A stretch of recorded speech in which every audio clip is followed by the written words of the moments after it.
Hi everyone, welcome to the second event of the day. Here is Block 8 from 0 to 1. We have Tim Bass and Leighlah Ashmore from Block 8. Take it away, guys.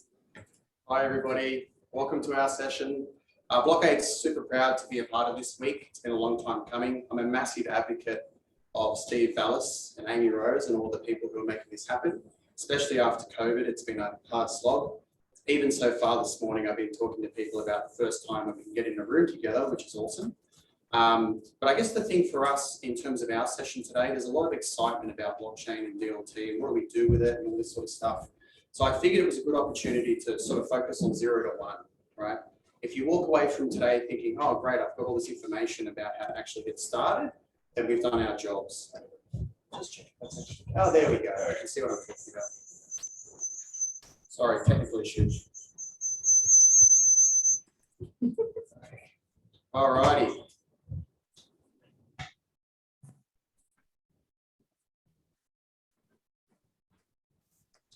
Justin?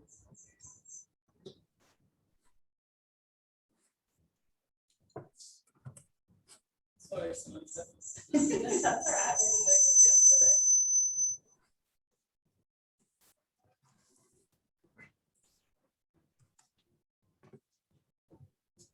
Maybe we can just turn it on.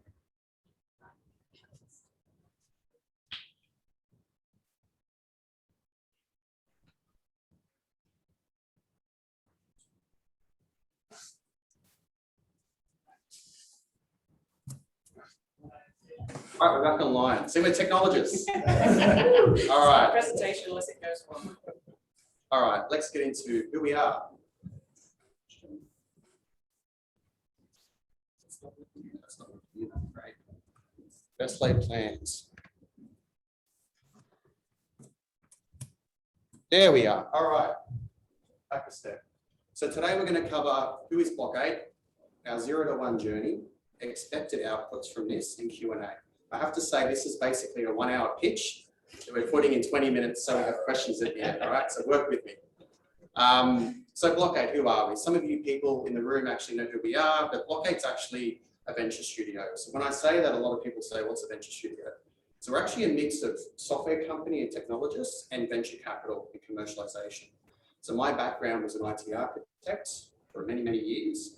And when we looked at blockchain in 2015, we said to ourselves, wow, this is a massive opportunity. There's 12 years of growth, and this probably 10 to 15 to be honest.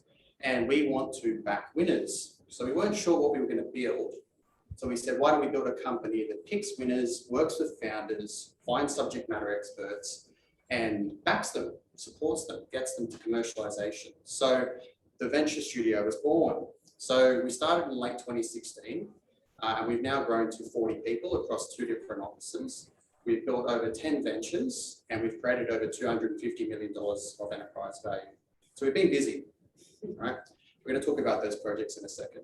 More recently, Block 8 has joined the RegTech working group because as we've started to see the startup sort of space grow, we see an opportunity to educate the enterprise and government space. And you'll see a lot of that in today's talks. People talking about it, which is why it's important that we have our say, and we're also bringing our expertise into that market.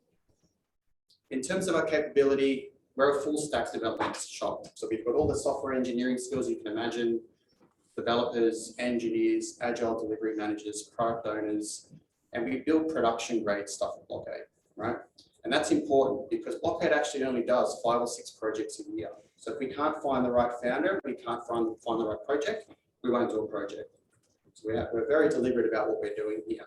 So in terms of building a company, it can't just be about software development.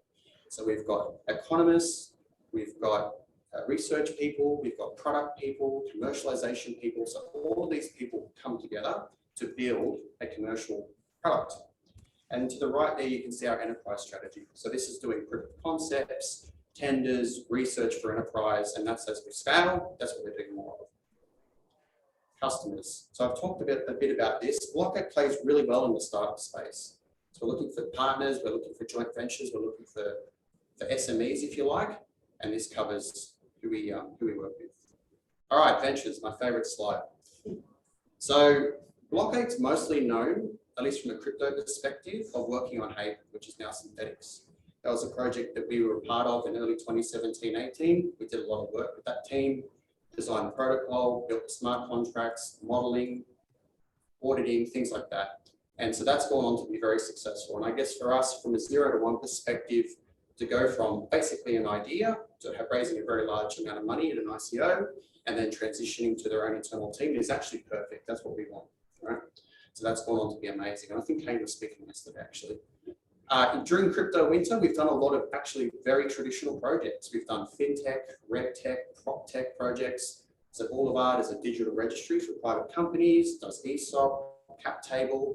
Hutley is a residential tenancy leasing platform with actually over 300,000 leases on it now. So all of these projects were started from nothing in the Block8 Venture Studio, and we've built with them and we've raised capital. Oh, and how can I forget Australian Mortgage? So Australian Mortgage is actually writing millions of dollars of mortgages through their loan origination platform that we built, APRA regulated also, I think. All right, so let's talk about the 0 to 1 journey. This is Leighlah Ashmore. She's going to talk us through it. But the gist of this is building the right product for the first time. Excellent. Thank you, Tim. I'm excited to be here and be in a room full of people rather than just over Zoom, albeit that we are on Zoom too. And I'm going to take you through the Block8 0 to 1 journey.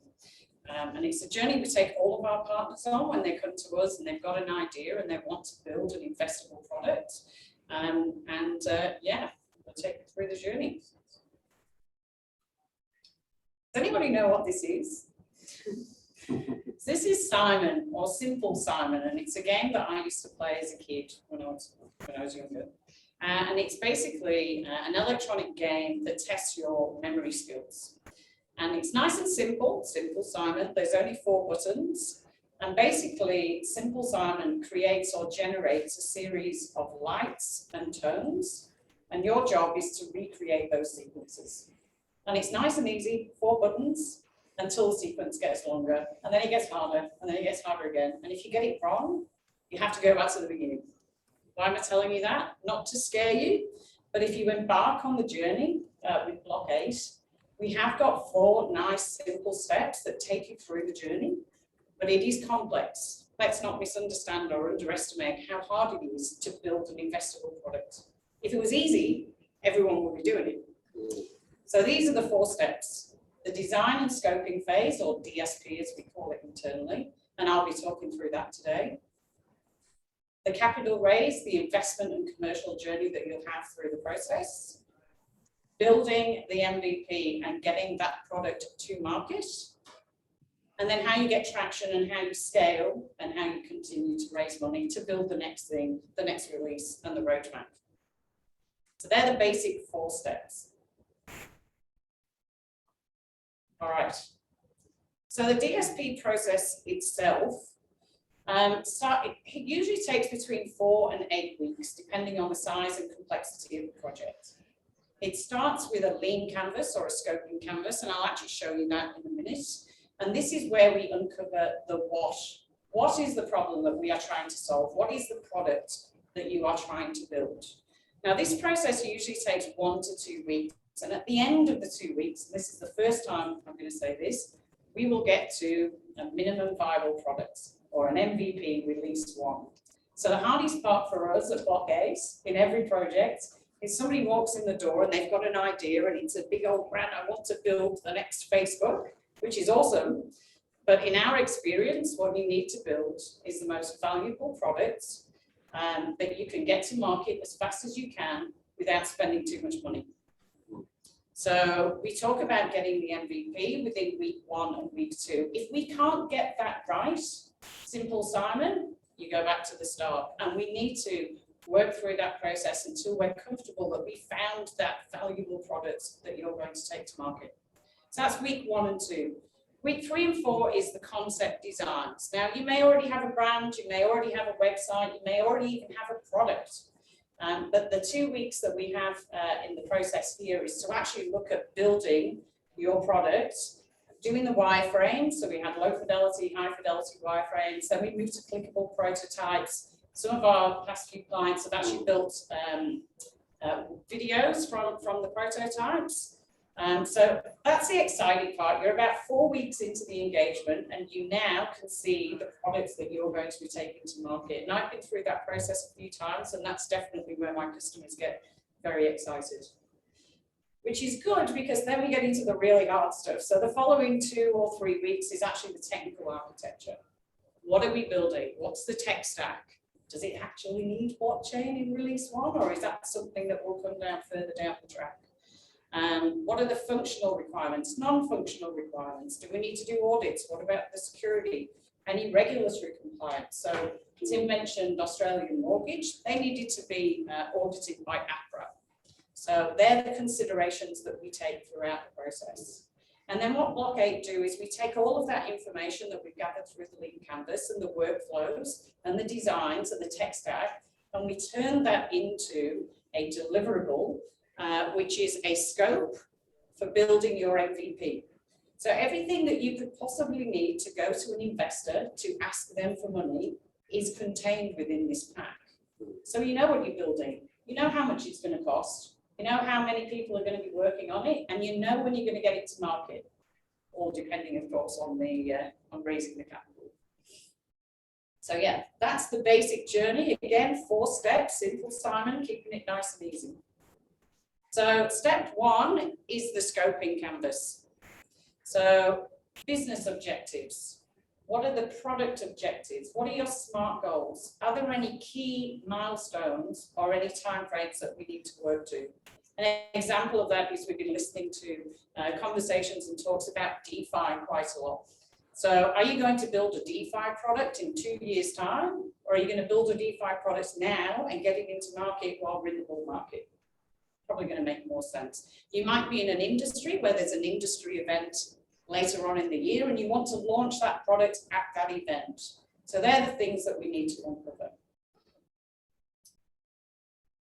At Block8, we also say that we may not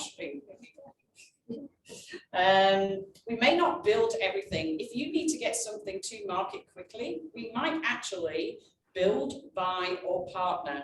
And they're the things that we'll uncover through this process as well. So maybe you don't need to build everything.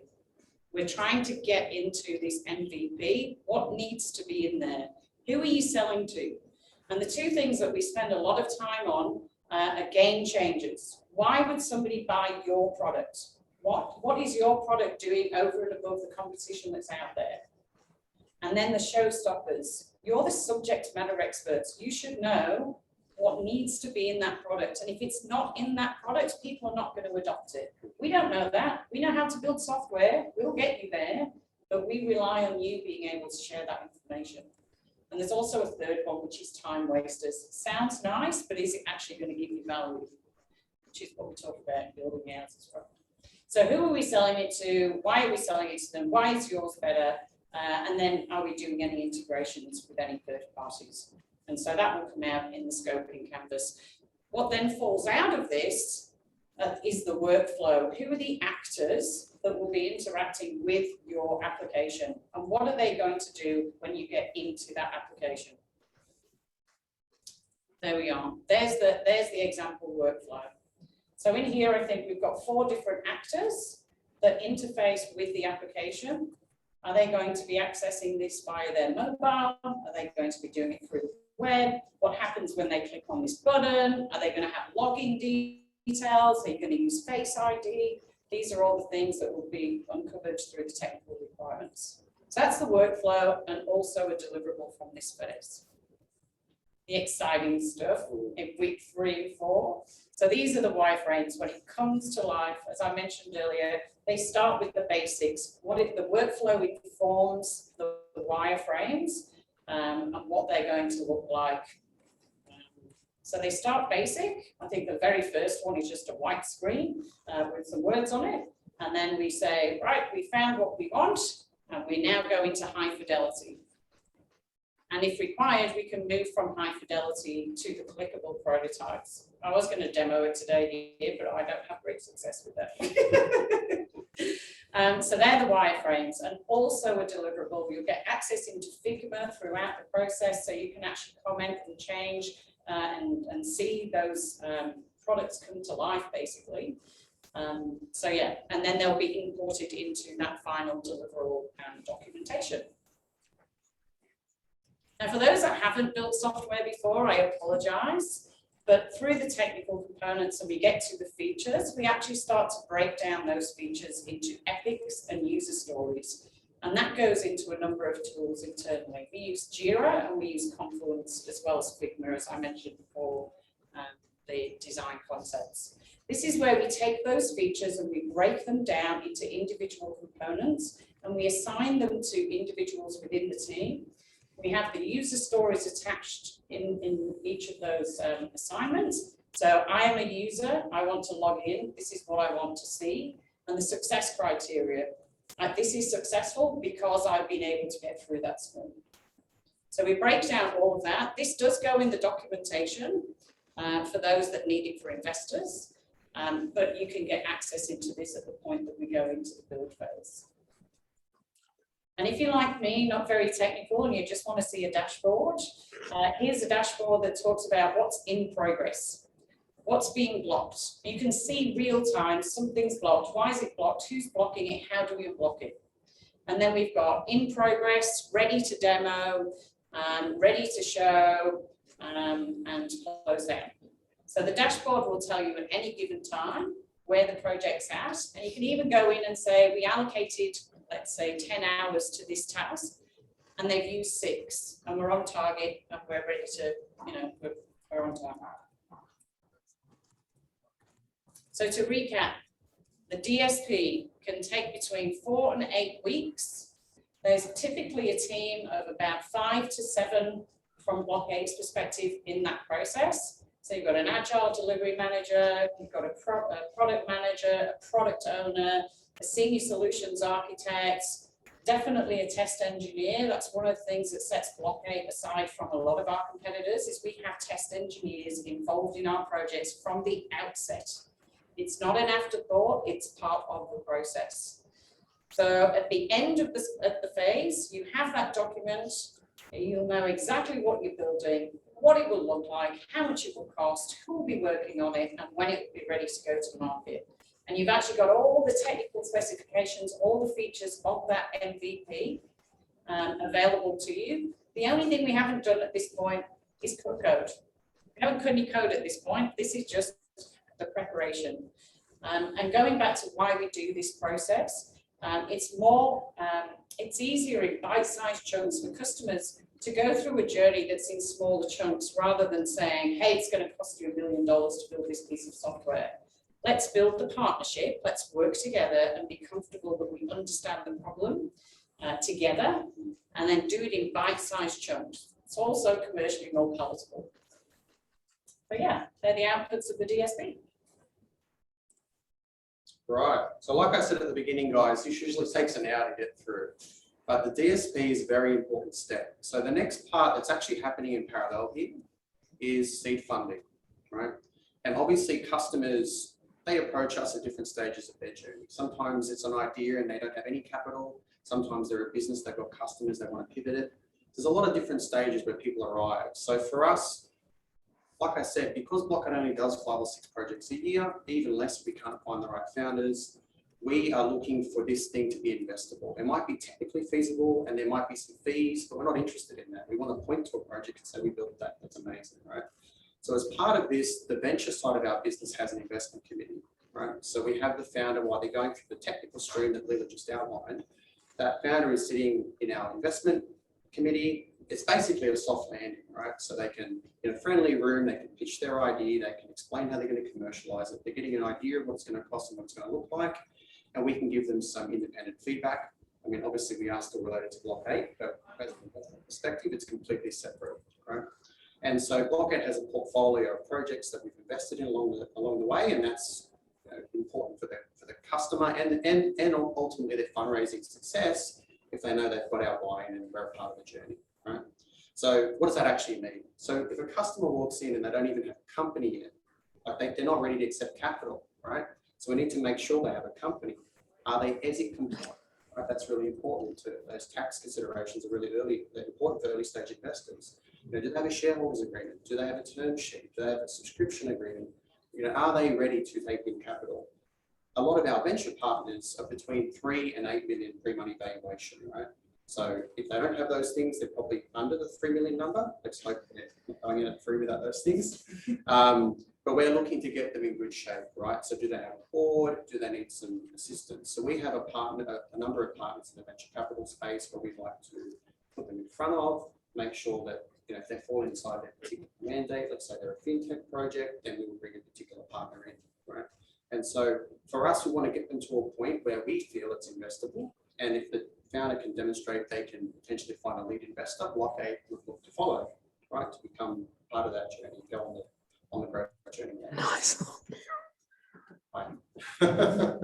Okay, so the idea is that if they've got their seed funding in parallel, then they can start MVP, like I said. So if it takes more than 4 to 6 months to build this thing, it's too big, right? They're better off partnering with somebody else or potentially buying something off the shelf and just spending their money on the smallest possible chunk. That's the novel, right? That's the investable bit.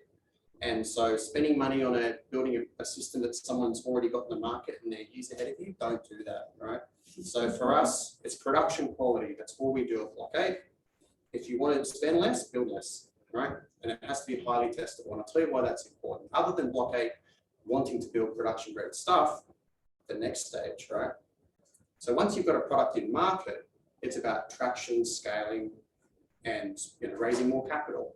And so a lot of our partners, once they've got to that next value creation step and they raise more capital, they're going to hire a team, right? And they hire their team. We're getting close to the 1, right? We don't want to give spaghetti code to that team. They need to inherit extensible, production grade, tested code that can grow with the business. And as investors in that business, we're more interested in that being done and set up properly than any other fees or what have you that we've ever done on the project, right? That's a short-term engagement, but the commercialization and the long-term stability of this platform is actually very important. So for us, getting this right is key. Now, from a venture perspective, we're looking for things like, does the production piece of software have customers on it? You know, have they hit their targets? Have they reached some of their revenue numbers? And if so, maybe they do that next big raise. Maybe it's a Series A at that point. Or maybe it's a con note, a bridging round, where they raise a little bit more capital, defer the valuation to later, hit those targets, and then go out again. So there's definitely a lot of thought at Block8 around these sorts of things, right? And ultimately, if you find that great founder, particularly if they're a second-time founder, they've kind of got all those scars already, right? So we can move super fast, tech's only one part of that stream, and we get to this point quickly. So some of our customers, let's say, for instance, we've got a banking customer. They don't have any interest at all in building a software team, and that's fine. Block8 can continue to build their technology, and they can continue to do what they're best at. But the majority of our business is 0 to 1, right? So we're always looking to set them up for success, help them get funded, build an amazing product, and then transition out over time. Sure, sometimes we do some modeling for people, sometimes we do particular blockchain work for people, but ultimately for that company to go to the next level, we need, I've lost it. I think we're about to cut off. Oh, running out of time. We ran out of time. It's all right, I can pitch it anyway without it. But yeah, so look, obviously you want to make sure that the project's set for success and we can transition out. I actually have a screenshot here that I would have loved to show you. It's essentially in the last 12 months, all of the products that we've delivered, right? So some of these are production, some of these are clickable prototypes, but these essentially show what we're capable of in a short period of time. So just 1 second, guys, I'm just going to make sure that. Screen share seems to have stopped. Next time.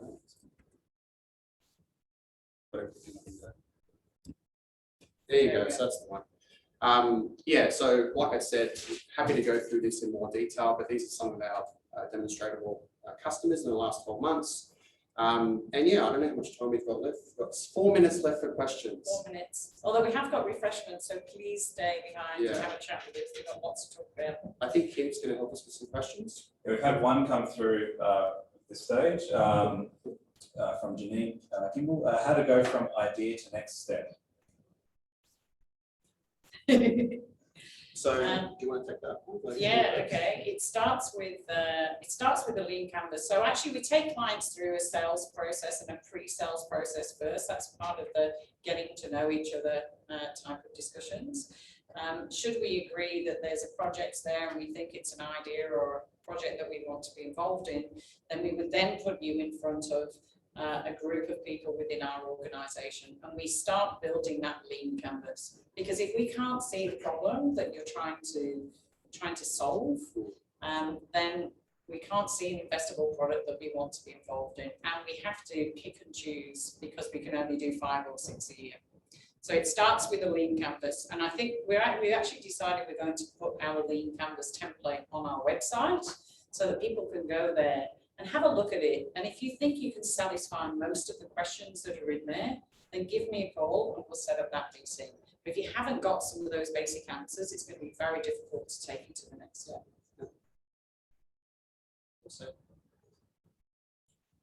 Any questions from the audience? I noticed that you guys go for raising between going for the canvas and building an MVP. Why aren't you giving away a massive amount of value at that point? Because all you've got to demonstrate to investors is a typical prototype with no functionality. So aren't the VCs rubbing their hands together at that? They're going, we'll give you valuation of X, where it could actually be 5X if you build the MVP. Yeah, it's a good point. So the question was about, are we giving away too much value in the early stage of the project? So for us, it's important that the founder finds their own lead investor. So that way the market's pricing the value and it's not us. So, you know, we're happy to do as much as we can to accelerate that, but ultimately the market will decide what it's worth, right? And there are some general rails that sort of I guess you call it some general rules of thought when it comes to what these things are worth at an early stage. But, you know, at the end of the day, it's also telling us it's not investable if we can't find someone in the market who's willing to take a price of, you know, 2 to 3 million at that stage. Yeah. So it depends, of course, but yeah, let the market decide.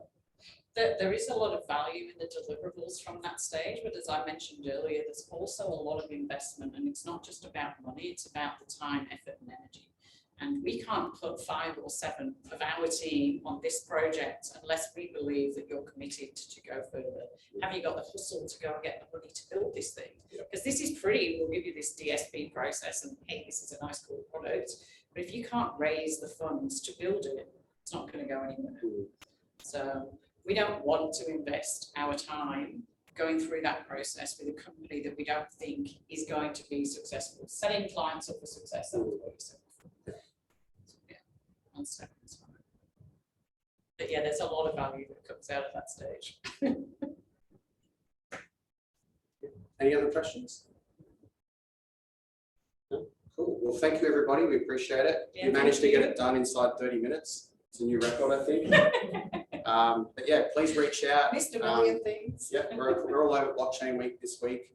And yeah, if you're in the area, visit us at Stone and Chalk and use our website. So thank you. Please come and have some food with some tea and coffee, please. Thanks, guys.